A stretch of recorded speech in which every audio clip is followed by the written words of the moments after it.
Kuulo, kas sa oled kuuldel? Jaa, täpselt sinu sõnajärg on. Ole hea. Alustame siis. Edmund Benu palvel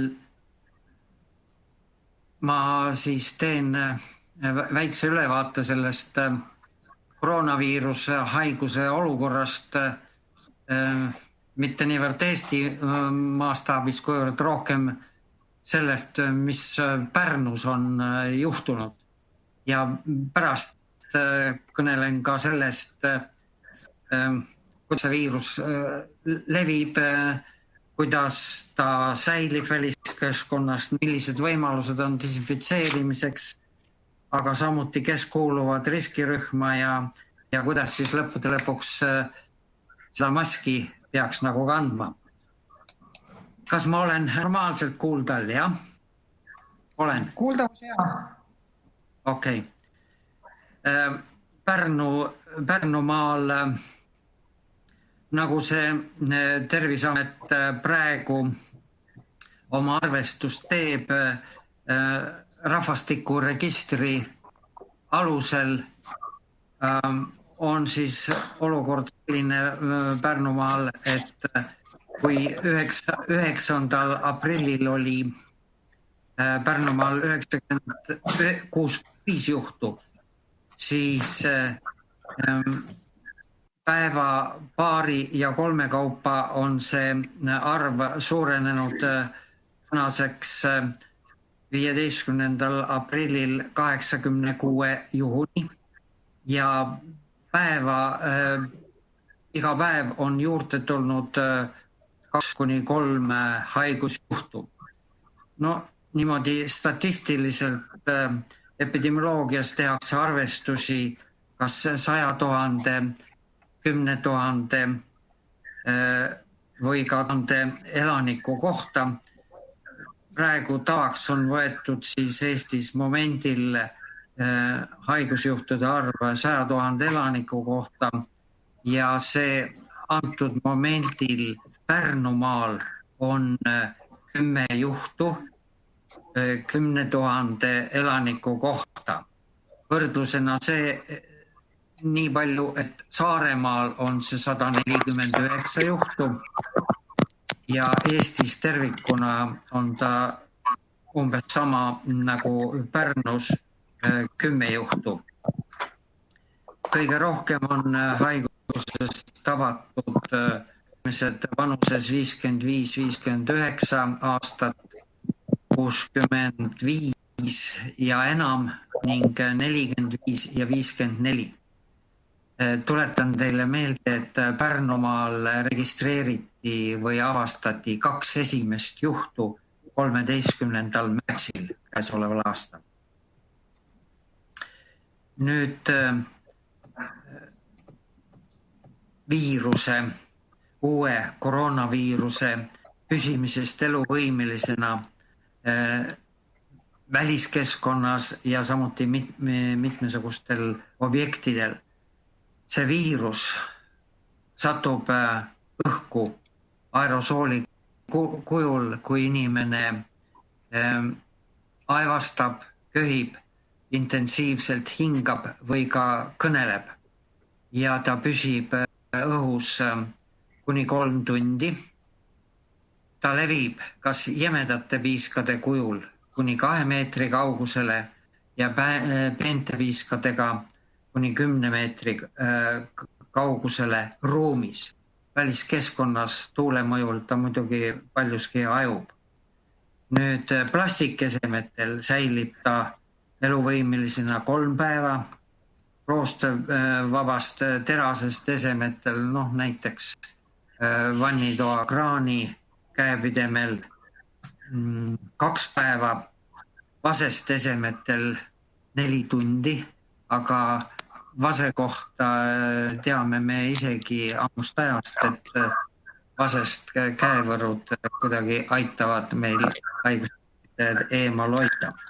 Nüüd papist esemetel, papist pakenditel 24 tundi, riidel ja puitesemetel 2 päeva, klaasil ja paberrahal 4 päeva, nüüd pabertaskurätikul 3 tundi ja meditsiinilisel ehk kirurgilisel maskil nii sise- kui välispinnal 7 päeva ja kauem. Nüüd temperatuuri suhtes, milline tema vastupidavus on. Madalal temperatuuril +4 kraadil säilib ta 24 päeva ja kauem, siis +37 kraadi juures 2 päeva ja +70 kraadi juures hävib ta 5 minutiga. Nii et järelikult 100 kraadi juures keemisel hävib ta mõne minutiga. Nüüd sellest lähtudes, et ta köhimisel, aevastamisel, kõnelemisel satub paljudele välispindadele, mida oleks siis vaja desinfitseerida või hävitada nendel pindadel viirus, siis kõige lihtsamad vahendid on etanool ehk alkohol ja toimivaks loetakse alates 60% etanool kuni välja. Kangemaid ei ole otstarbekas kasutada, sest siis juba saastud pindadel need piisad sisaldades valku kalgendub ja viirus jääb sinna alles. Nüüd kõige tavalisem on siis 70% etanool ja viirus hävib selle toimel 1 minutiga. Kangema alkoholi toimel 80% puhul, mis on ju ka alkoholipoodides müügil, hävib ta 30 sekundiga. Nüüd välisobjekte desinfitseeritakse küllalt sageli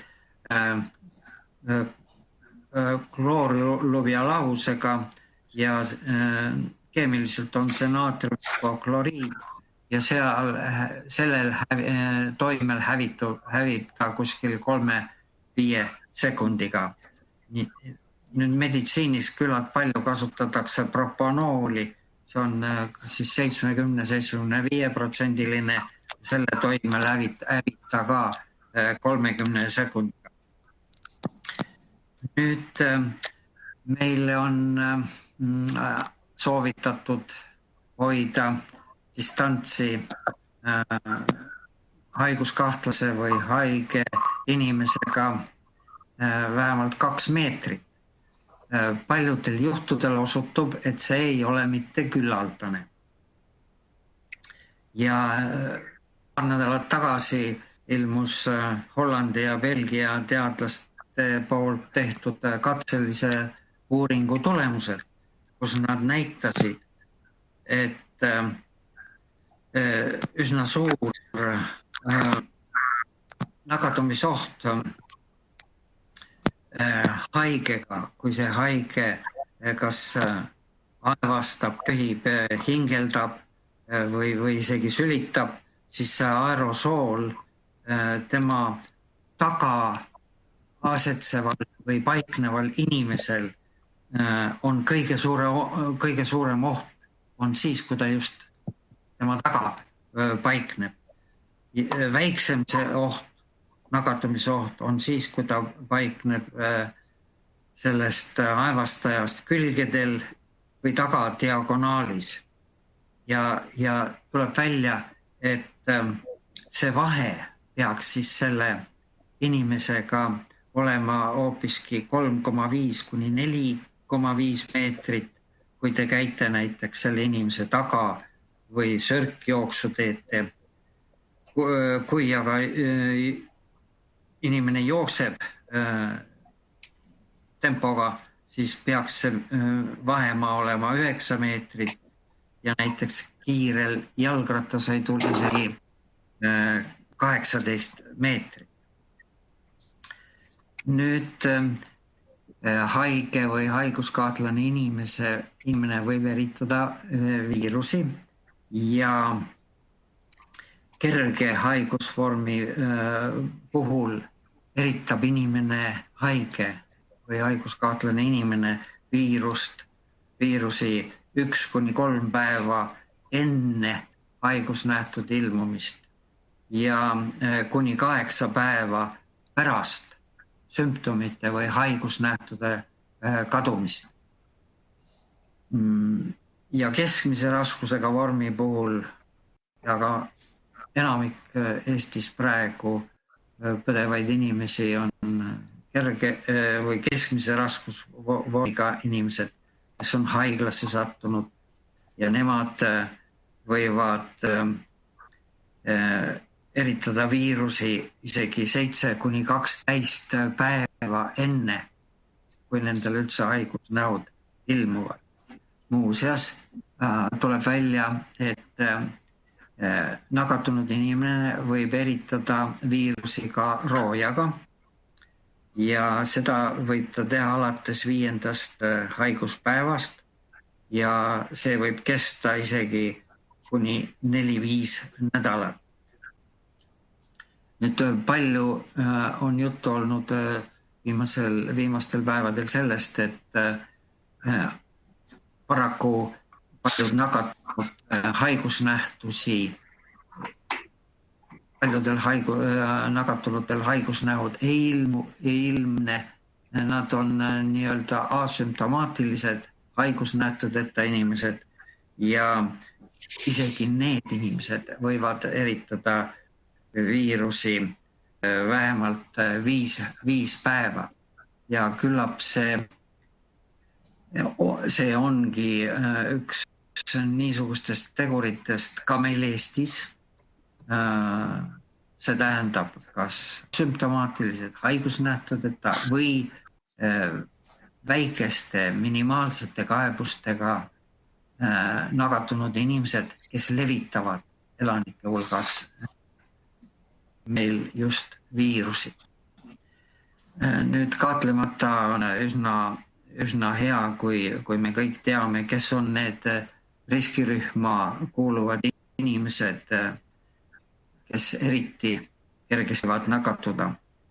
Nimetaksin nad üle, need on siis mitmesuguste krooniliste haigustega inimesed, siis immuunpuudulikkusega inimesed, see on niisugune üldine väljend, aga ma lisaksin juurde, et see immuunpuudulikkus, kui inimene nimetab või keegi mainib, et tuttavad on või lapsed on immuunpuudulikkusega, siis peab see ikkagi arstlikult ja laboratoorsete analüüsidega kinnitatud immuunpuudulikkus ei ole, mitte ainult sõnadega väidetud. Siis kindlasti kuuluvad sellesse nakatumise riskirühma 65 aasta vanused ja vanemad inimesed. Muuseas, kõrvalmärkusena nimetan ma siin seda, et tegelikult inimesel normaalselt, ilma haigusteta isegi inimesel hakkab immuunsüsteemi talitus nõrgenema pärast 50. eluaastat, nii et arvestagem seda. Siis edasi kuuluvad riskirühma rasedad, kindlasti tervishoiutöötajad, kes puutuvad haigetega kokku, siis hoolekandeasutuste elanikud, aga samuti personal, siis sotsiaaltöötajad, kodutute varjupaiga elanikud, politsei, tema ka, siis kodus isoleeritud või kodus ravil oleva haige pereliikmed, aga kindlasti on kõrge inimesed, need, kes sageli ühistranspordivahendeid kasutavad või siis rahvakogunemistel käivad või viibivad inimesed, kuigi need viimaste kohta on siis praegusel ajal Eestis öeldud ja täpselt samuti ka mujal maailmas rahvakogunemistel mitte käia ja ühistranspordivahendit mitte kasutada.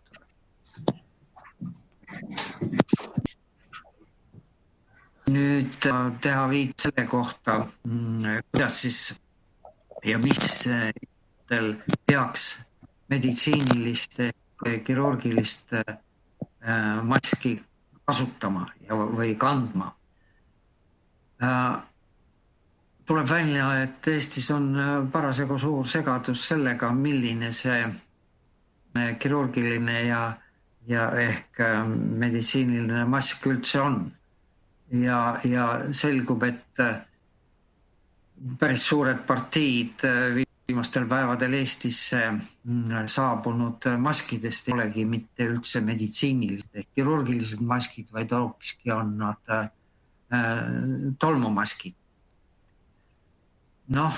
Tarbijakaitse ja Tehnilise Järelevalve Amet peaks nüüd vastutama nagu see eest, mis meil siis ametlikult ikkagi apteegidesse müügile on tulnud, aga mul on küll mulje jäänud, et müüa täiesti juhuslikke maske. Nii või teisiti nimetaksin teile ära, mis tingimustel inimene siiski maski peaks kandma. Kindlasti rahvarikkas või inimeste kogunemiskohas viibimisel, edasi, kui ta kasutab ühistranspordivahendeid. Ma ei tea, kuidas Pärnus inimesed praegu neid busse näiteks kasutavad. Tallinnas ma vaatan, et bussid regulaarselt sõidugraafikus küll püsivad, aga inimesi on seal sees mitte rohkem kui 5-6 inimest. Nii see on. Edasi siis kaupluses või apteegis teenindajad, kaupluses ja apteegis teenindajad, eeskätt peaksid nemad kandma. Aga kui kahtlus tekib, siis kindlasti ka ostjad võiksid maski kanda. Nüüd edasi, kui inimene peab mingil põhjusel siiski perearsti juurde minema või EMO-sse minema, siis kindlasti maski kanda. Edasi, kodus isoleeritud haiguskahtlusega inimene. Edasi, kodus ravil olev inimene ja teda hooldavad pereliikmed või üldse hooldajad. Edasi, hoolekandekodu personal, hoolekandekodu elanikud, hoolekandekodu elanikud, edasi sotsiaaltöötajad, sageli suhtlevad inimestega, samuti politsei. Edasi kindlasti riskigruppi kuuluvad inimesed igas olukorras, välja arvatud muidugi vabas õhus viibimisel.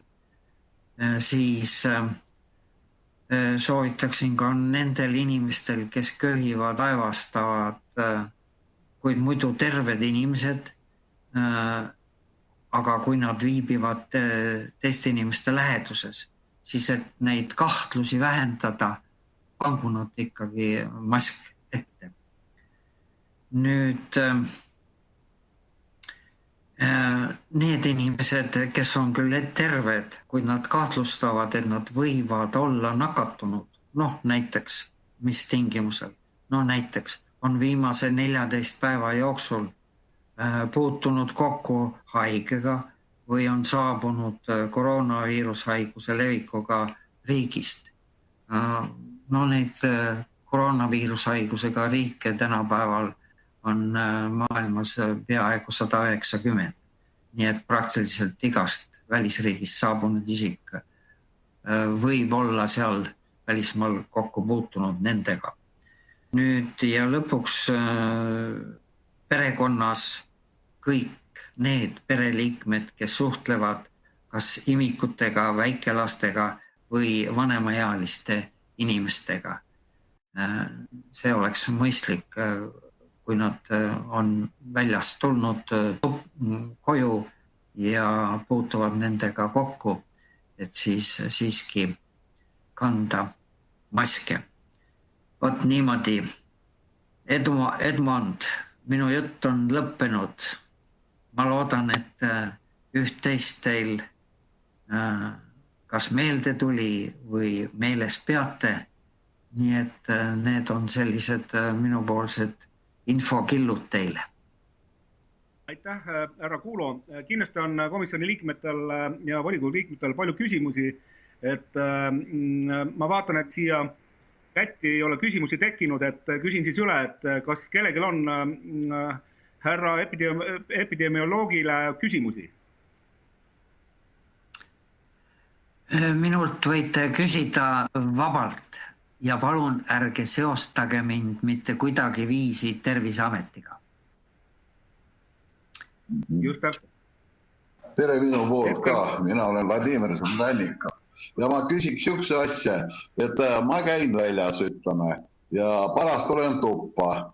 Aga kuna meil praegu suurt pesu ei toimu, desinfitseerimis ei toimu väljas, ma võin ju neid viiruse tuppa tuua.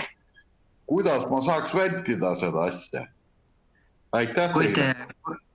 Kui te käite väljas jalutamas, niisama kõndimas, siis suure tõenäosusega te neid viirusi üles ei korja. Te korjate need võite viirustega kokku puutuda, näiteks kauplusse minnes, toidupoodi minnes, eks ole. Nüüd, kui toidupoes te toidupoodi üldse lähete, siis sissekäigu juures peaksid olema plastikkindad ja käte desinfitseerimise lahus. Ma ei tea, kas Pärnus see on, Tallinnas enamiku kaupluste juures see on. Teete oma ostud sealt ära, kindlasti välja tulles viskate need plastikkindad suletavasse konteinerisse ja desinfitseerite oma käed. Nüüd tulete, kuna te kannate käes seal kilekotti või mõnda pakendit ja tulete koju, siis palun koju tulles kindlasti käed ära pesta. Kui te eriti kardate, et olete kokku puutunud, siis palun desinfitseerige ukse, käed, pidemed ja need võimalikud pinnad, millega te olete kokku puutunud. Vladimir, kas ma vastasin teile? Jah, aitäh, täielik vastuse. Sain päris hästi aru ja oskan inimestele ka selgitada. Juba, et suurt väljas ohtu ei ole saada neid. Aitäh. Väljas jalutades ikka seda ohtu ei ole. Kui ühte haiget või haiguskahtlast inimest teie läheduses ei ole, eks ole. Kas Edmund lubab ühe küsimuse? Robert Kiviselg, et mul küsimus oli, tundus huvitav lihtsalt, et erinevad metallid on siis kuidagi viirustele toimivad erinevalt, et vase puhul oli siis kiire, antibakteriaalne, aga ma ei tea, kuidas öelda siis, et oli viiruse vastane. Kuidas kulla ja hõbedaga, on neil ka siis täheldatud teistmoodi mõju? Kuld ja hõbe kuuluvad sellesse rühma, mis käib vaskesemete kohta. Nii et seal püsivad nad eluvõimelistele 4-5 tundi. Aitäh. Tohib üks küsimus, Mati Sutt, Jõõpre kool. Olen kooli inimene, küsin selliselt, 15. mail lubatakse lapsed uuesti kooli. Kui palju oleks vaja kasutada näiteks kas näomaske või mida üldse oleks vaja täiendavalt kasutada, et lapsed ennast koolis turvaliselt tunneks? Kui tegemist on nüüd õpetajaga, jah? Õpetajaga ma mõtlen laste peale. Kuidas? Et olen ise õpetaja, mõtlen laste peale rohkem, et kui lapsed teineteist või üksteist ei nakatuks uuesti. Lapsed, okei. Tähendab, siis ma soovitaksin väikestes rühmades planeerida see õppetöö. Ma ei tea, kuidas see tänapäeval võimalik on, et rühmad ei oleks mitte suuremad kui 10 õpilast klassis korraga, siis on neid võimalik paigutada istuma selliselt, et nad üle ühe pingi vähemalt istuksid. On korraga võrdluseks selle, et täpselt niisamuti, nii nagu klassiruum on suletud ruum, on väga hästi teada ja mul endal on need kogemused lennukisalongiga. Kui lennukisalongis avastatakse üks haige, siis tuleb ta panna sellisele istmele, kus 2 pinki vasakule ja paremale, pinki ette ja taha oleksid tühjad. Seda põhimõtet võiks ka õpilaste paigutamisel istuma kooliklassis arvestada või kui see võimalik on muidugi, eks ole. Sest arvestage seda, et kui ka nüüd need leevendusmeetmed, piirangud lõdvemaks, nõrgemaks, siis ei ole õige lugeda olukord selliseks, et nüüd meil üldse viirused ei levi. Levivad edasi veel jupp aega. Nii et kui õpetaja vähegi iseendal kahtlustab, et ta on kuskil haiguskahtlase inimesega kokku puutunud, no kindla peale pange mask ette seni, kuni te ise koju lähete, eks ole. Aga õpilastele ma ei arva, et oleks nüüd õige hakata neid maske ette panema. Ja aitäh, ma saan selle vastuse anda edasi ühele lapsevanemale, kes oligi mures, et kas ma peaksin, siis ma ütlen, et mul on konkreetselt ja usaldusväärselt allikast vastus. Ma jään selle vastusega väga rahule. Aitäh teile. Ma repliigi korras ütleks juurde veel ühe asja. Et kui te mind kuulate, siis siin tuleksid kõne alla kindlasti nüüd ka meie esitatud programmis mingi aasta-paar tagasi väljasõppeklassid. Et väljasõppeklassid oleks täna kindlasti see meede, mis võiks meid aidata selle viiruse levikuga võitlemisel. Ja kindlasti kõne alla tulevad ka väiksemad koolid, et need koolid, mis me oleme täna kinni pannud, need tuleb nüüd üle vaadata, et viia need klassid väiksematesse koolidesse tagasi. Aitäh! Ja, tähendab, ma kommenteerin omakorda, et olid meil siin, viimastel aastatel on haridusministeerium eriti intensiivselt neid väikesi koole sulgenud ja kokku pannud ja nii edasi, aga ma mäletan seda aega, kui veel nõukogude ajal olid kahe õpilasega koolid olemas. No vot, mida väiksem arv õpilasi koolis on, seda väiksem on tõenäosus, et need respiratoorsed ehk hingamisteede viirusnakkusi põhjustavad